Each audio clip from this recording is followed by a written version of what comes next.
Hey, everybody, welcome to another episode of the First Customers Podcast.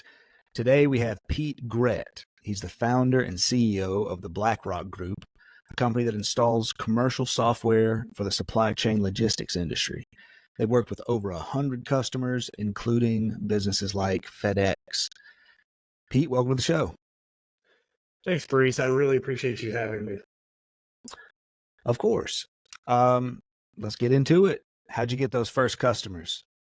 Yeah, so even in the large area of supply chain, large corporations, so much of my first customers were built on relationships I had with people over the years working in the corporate world, and then coming out and starting my own business in the consulting perspective.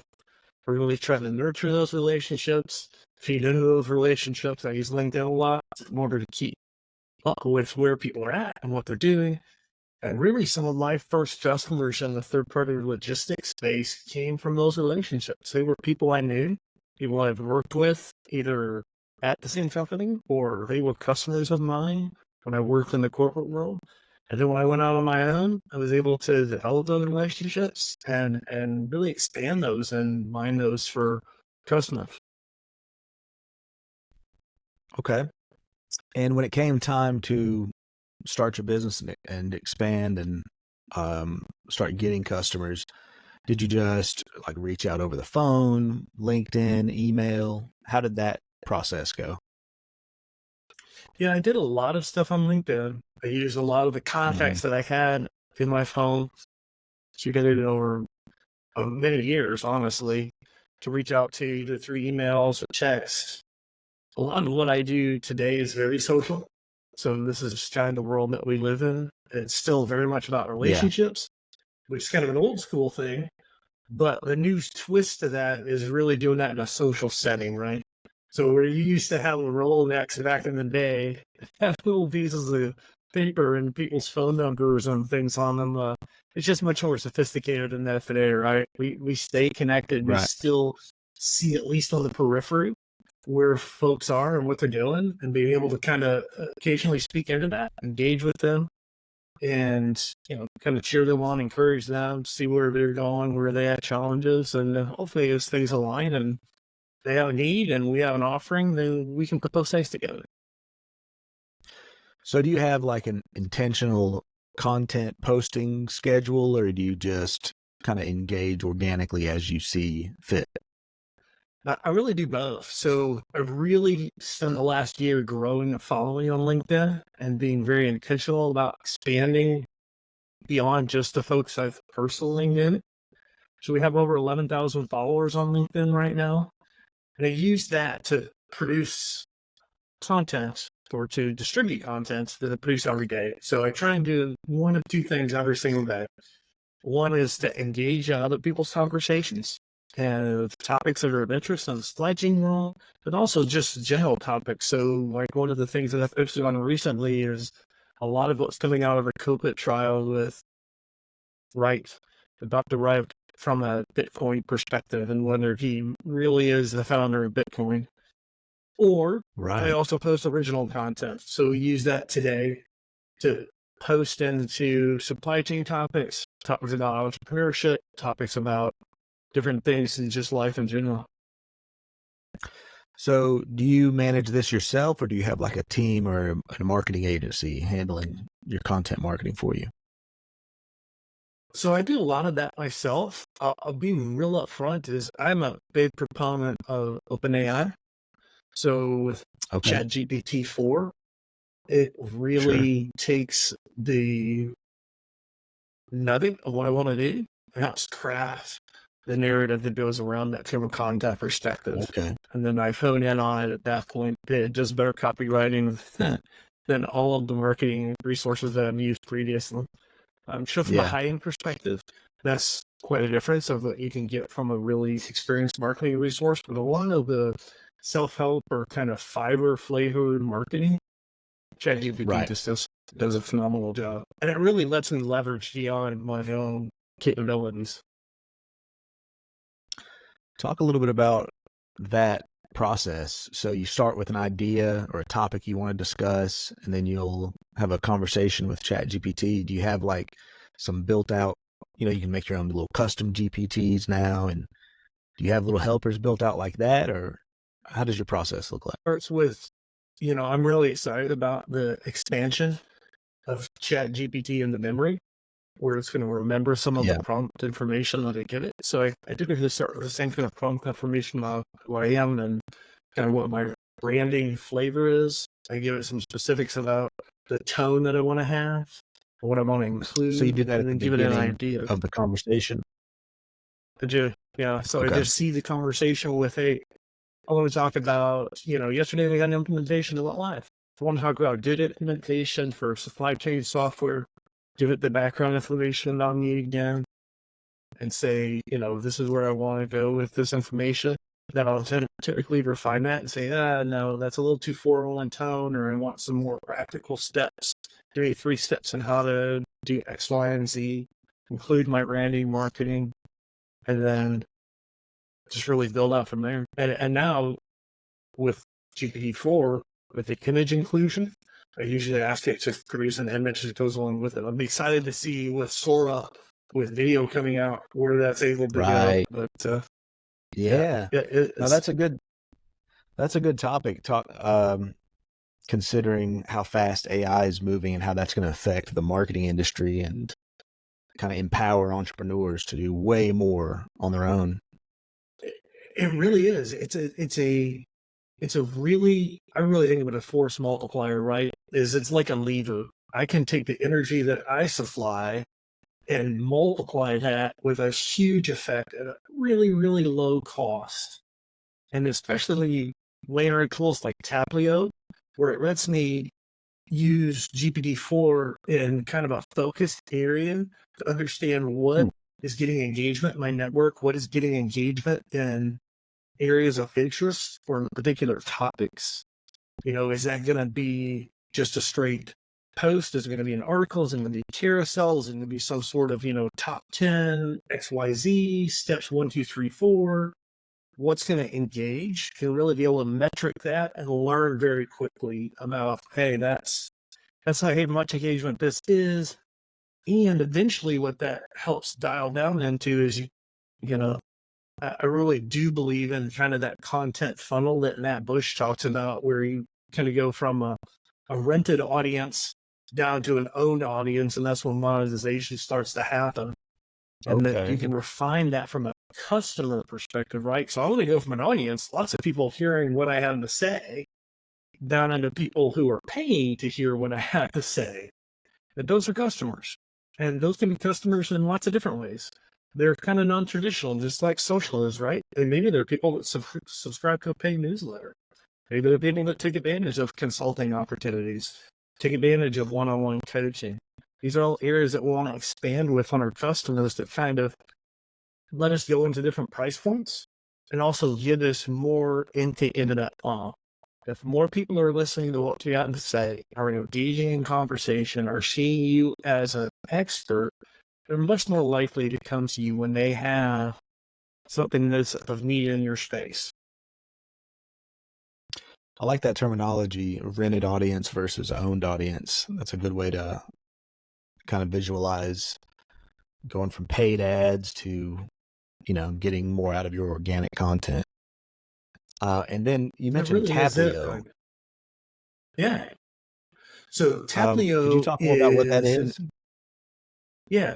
So Taplio is a SaaS software that lets you integrate some of those AI features directly into a widget, really, that works with LinkedIn, works with Twitter, some of these different areas, that lets you kind of see what is working out in the marketplace of ideas, what's getting engagement, both from yourself and inspiration. Maybe there are particular mentors or particular influencers you follow and you want to engage in that same conversation.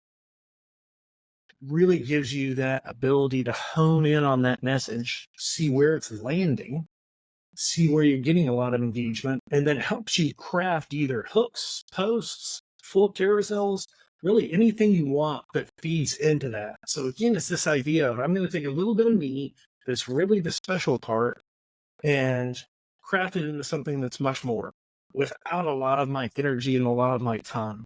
want the focus to be on, I came up with the ideas, I see the direction, and the software really helps to fill in everything else. And it helps to draw that picture, really. I'll definitely add that as a link in the show notes and check that out. That sounds cool. Yeah. And can we you talk? really just see that.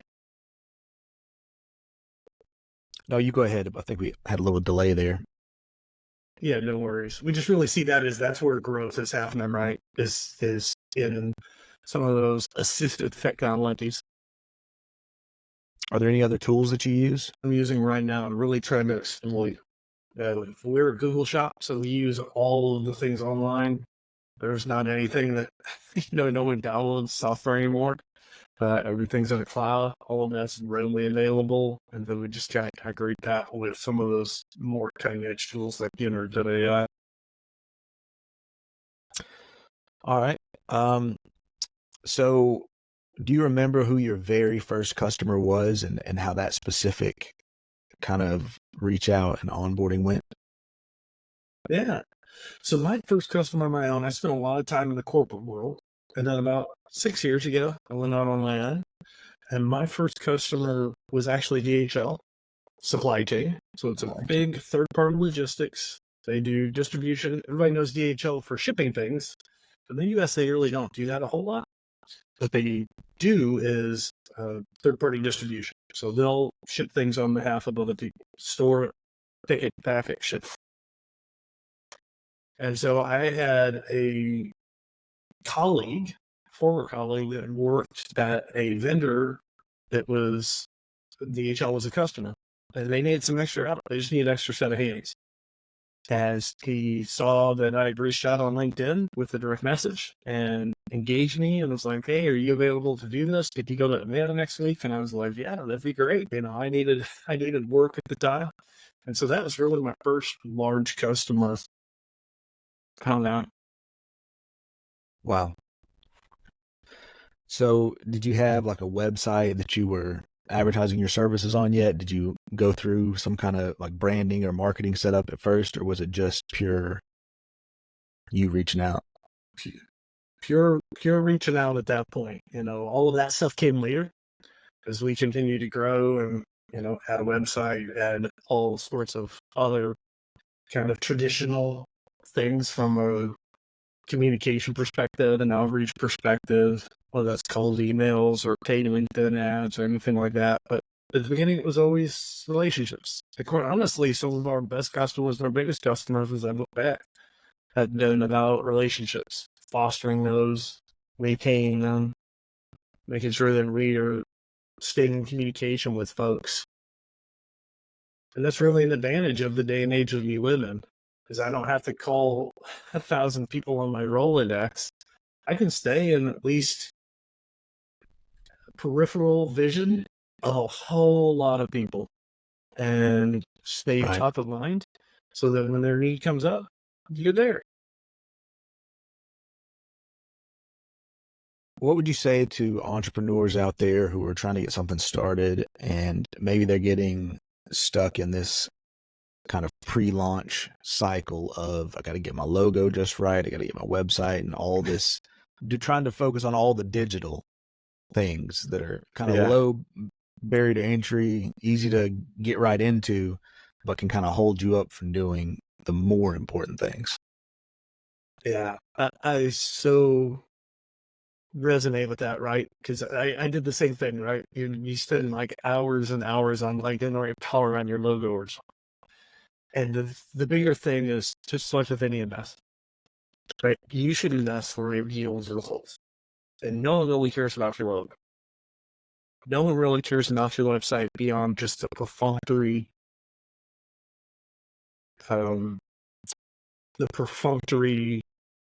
basis it serves, right? What people do care about is relationships. The two biggest things you will ever have to offer anybody are your time/experience and your relationship. So you should be investing as much as you can as an entrepreneur in those two things. Leveraging your time, because that's what people are really paying for, is your time. Not your current time. If you're doing it right, they're paying for everything that you can put in. right? Or pay for that experience. And in your relationships, right? Or how many people are you reaching out to? Who are you directly contacting? Who are you spending time with? Who are you speaking into their conversations and being a part of? Who are you engaging with? All of that feels way, way more precarious than anything you do with a logo. So outside of digital connection through social media, email, um, what are other ways that you kind of foster your relationships, keep them alive, in Sure. kind of the physical world? Yeah, so I still go to lunch with a lot of these folks. I'll spend time with them. I'll text them regularly just to check in. Phone calls for some of the closest ones to say, hey, how's it going? What's up in your world? Anything new happening? Try to engage with them and make sure that you're seeing where they're struggling or kind of encouraging them as they go along. That's really one of the best ways, honestly, is not just reaching out and saying, how's it going? But, hey, I saw you posted you had a challenge here with this. Thinking of you, praying for you, whatever it is the way to Yeah. encourage them and get them to keep going. I know that may sound super basic of a question to ask, like how do you connect with the human in the earth? But I know I feel it's like myself and maybe many other entrepreneurs have gotten into this uh, mode sometimes where you're kind of hibernating in the digital world and hardly ever having physical interaction. You're just so focused on doing all the absolutely. digital, quote unquote, scalable things that you kind of lose touch and maybe even lose the social skills involved with the actual human contact. There is something to be said for kind of like that old school salesperson engagement with others, knew somebody's spouse's name, what their kids were doing. I look at some of the Yeah. people when I started my career who had that just ability to be involved in other people's lives. And not necessarily like in a deep, intimate way, but just in a familiar way. And we still need to do that. People are still the biggest capital expenditure you will make is investing in those relationships. And that's where I think it's really neat to be able to pair both of those skills together, right? Very old school, people centric relationship building in the real world. And, these cutting edge force multipliers with things like generative AI and being able to scale things very quickly from the little bit that's the real and authentic to you. And I think that two of those together is just a powerful combination to still be involved in people's lives, see where they're at, see what's resonating, and be able to make connections that really endure the test of time. I wonder if it's maybe the like explosion of the tech startups, the SaaS software or e-commerce businesses where it is very much these online compulsive decisions that people can make the full transaction and go through the full sales funnel without talking to a human.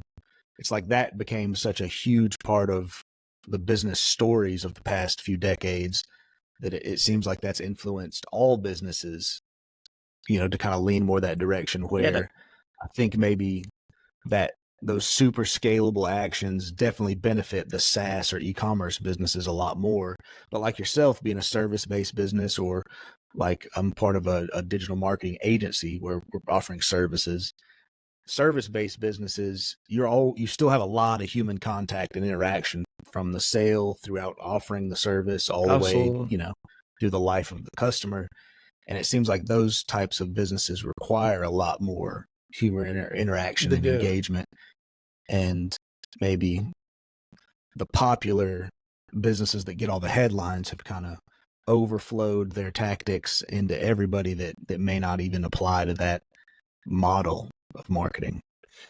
Absolutely right. And I think that there's a space, we tend to really favor hybrid solutions, whatever it is, right? Because I want the best of both worlds. The best of both worlds is Yeah. that only do what only you can do, right? And so when it comes to personal relationships and making people feel valued and heard, that is something that takes a personal touch. And in the services industry, that that's about me. I got to lead with that. But there's a whole part of my work life that really can be scaled using a digital system. and to fill in kind of all of those gaps, those building blocks. And even with SaaS software, there's a whole portion of this, if you want to ask about a particular feature or function, you don't need a salesperson to know all 1,000 things the software does. What you do need is the salesperson who can kind of craft that story about what's your problem as a customer, how do we solve it, and how do we engage with you and add value to you. And for me, it's really is that kind of that Sherpa mentality of helping someone else climb it out. I've been up the mountain 1,000 times. I know where to step. I know where not to step. I'll lead the charge. I'll get you to the top of the mountain, Mr. Customer. When we get to the top of the mountain, I'm taking your picture. You're the one who's going to be waving the flag. And you're going to be the success. And there are portions of that are very rote and planned, and they don't require creativity and they don't require human touch, because we've been on the path 100 times. But there's a lot of that where it takes encouragement, cajoling, extra hand-holding to really give that personal touch to our customers. And that's where we want to find that balance. And I think that we need to hit that the right way. Then you're really going to be able to still be scalable and still be very human. What books would you recommend for entrepreneurs? Really good ones. I'm going to be really, really old school and go, as controversial as it may be, because the Bible is full of a lot of wisdom. You read the book of Proverbs, a lot about listening and not talking so much. That's a really great one, right? Calm in the storm. A lot of just really foundational principles about how to apply wisdom. That's a big one. I'm a big fan of How to Win Friends and Influence People as well, with Dale Carnegie. It's like another old school book, 1950s. Really about, again, listening, engaging other people, adding value to other people, making other people feel heard, understanding their problems, letting them lead, let them talk. And that's a great one to kind of review. And even today, because I think timeless wisdom is just so relevant at any generation. Yeah. Okay. Well, that links to those two books. It's weird to call the Bible a book, but yeah, we'll add links in the show notes. Yeah, for sure. Epic. Yeah. But this has been really good, man. This is some really solid advice, I think. Taking it back to the human level of remembering that people are still people, using the ancient wisdom combined with the modern technology. That's kind of how I look at things as well, and trying to figure out how to balance that both, in business and in just life in general these days. It is. Yeah, absolutely, man. And you see social rather than just personal, but it's professional settings now, and it's a tough balance. It's a tough balance for our kids, I have a 19-year-old and a 23-year-old. That's a tough space for them to be in, where feels like life is lived in front of everybody. Everybody knows everybody else's stuff, but it's like the plasticized version of it. And in some ways, they're more connected than ever and more isolated than ever, because they're not really real or authentic with very many people at all. And you're going to have people that you can do life with. That's true personally, and that's true in business, right? There are still mentors that I can call, and I know that they would be there for me, just because I built those relationships. So is it through like church, or there are other social kind of ways that you kind of find mentors or build relationships? You mentioned just reaching out, calling people and that kind of thing, but what are some of those kind of honeypots of social activity that you find? For sure. Yeah, so I think one of the best things you can do when you start a career, if you don't start out as an entrepreneur and you start out in the business world, worry less about I'm going to get to work for Google or Apple or something like that. Find a fantastic boss. You could do nothing better for your entire career than to find a fantastic leader who you're going to be able to see live it out every day, see how they do their life, see how they do their job. They're further down the road. Find someone who's in a spot that you want to be in. You find a great boss that's where some of my best mentors have been, that 20 years later, I would still call those people and ask their advice and just go, yeah, how they handle the situation, how they handle challenges, how they handle difficulties, how they handled success was always great, because it kind of went back to that old cliche of they always took a little less than their share of the glory and a little bit more of their share of the blame. And I can see it lived out. So that's envy number one. And number two is definitely people to do life with. So for me, faith is very important to me. My wife and I, our faith is very important to us. And so finding people who can plug in and really live that out authentically, that you can be real with, is just so important. It grounds us in kind of this crazy world where, everything's lived out in front of everybody else. You still need people who can come over and, open your refrigerator door without ask, because they know you know well. Right. Well, Pete, thanks for being on the show today. This has been a great episode of the podcast. Everybody check out the show notes, and we'll have your website, LinkedIn, all that kind of stuff. But yeah, thanks again. All right. See everybody next episode.